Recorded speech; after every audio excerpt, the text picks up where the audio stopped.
Good evening and welcome to the third episode of What Katie Saw. I have two films for you this evening, but I will review them separately.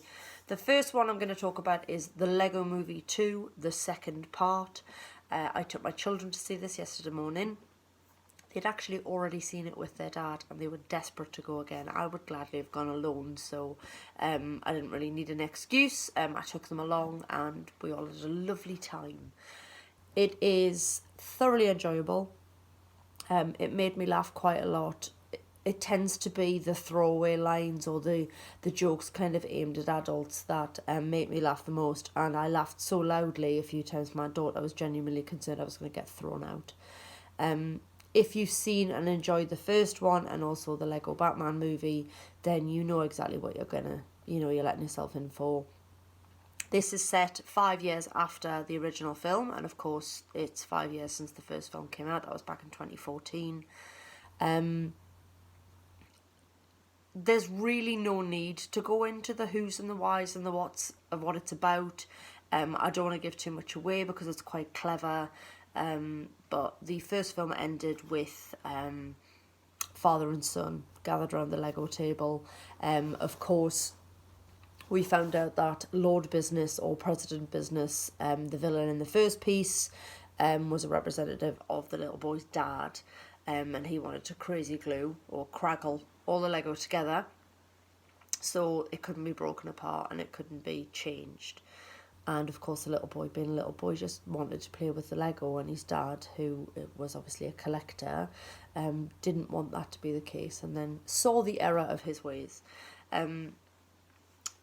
There was mention at the end of the last film that if the boy was going to be allowed to play with it, then his sister had to be allowed to get involved too, and that forms the plot of this film. There is an absolutely stonking throwaway dig at Trump joke early on in the film, which is very funny. There are lots of great references. What I like about these films is they manage to keep the adults entertained, but without being too knowing. Sometimes when there's that sort of layering of humour, so you've got jokes for the kids and jokes for the adults, I can almost find the adult gags a little bit off-putting because they're a little bit, as I say, a little bit knowing, almost faintly tawdry. I don't know if you get what where I'm coming from with that, or they're very, very pop culture-y, which makes them date really quickly. And I think the Lego Movie 2 and the first one avoid that beautifully. The adult gags are bang on. There's plenty for the children. They are kind of aware of the world they exist in, so they use that tool quite nicely. And yeah, it is just great fun.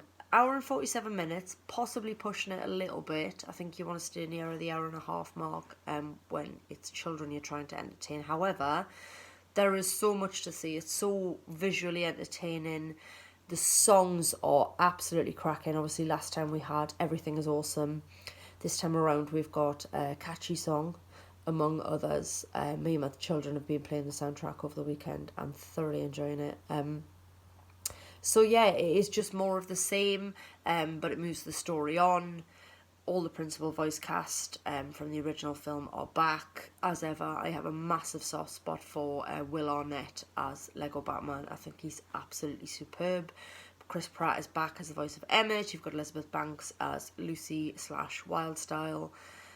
Some new additions to the cast this time around as well. I particularly enjoyed Richard Ayoade as an ice cream cone head man.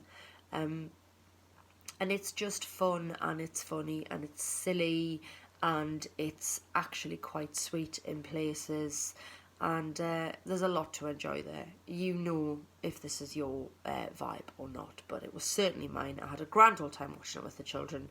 I look forward to seeing it again. They've asked to see it a third time. I said no, that was completely ridiculous. So next time will probably be when it comes out to buy. And buy it we shall. A big thumbs up from me for the Lego Movie 2, the second part. Really not much else to say about it. Like I say, you kind of know already if you're going to enjoy it. If you like the last one, you will enjoy this one. If the last one wasn't for you, then this one probably isn't either. It is really as simple as that. But for me, yes, a big thumbs up. Thoroughly enjoyed the Lego Movie 2, and I'm enjoying all the songs that went with it. So, yeah, enjoy if you're going to see it soon. You may have already seen it. Interesting to know if my opinions are the same as yours or you felt quite differently about it. Obviously, it's YouTube. You can leave comments if you like. I would love some input from my admittedly currently quite small audience. Okay, I have another film to talk about, so I will bid you adieu and come back in a moment. Katie out.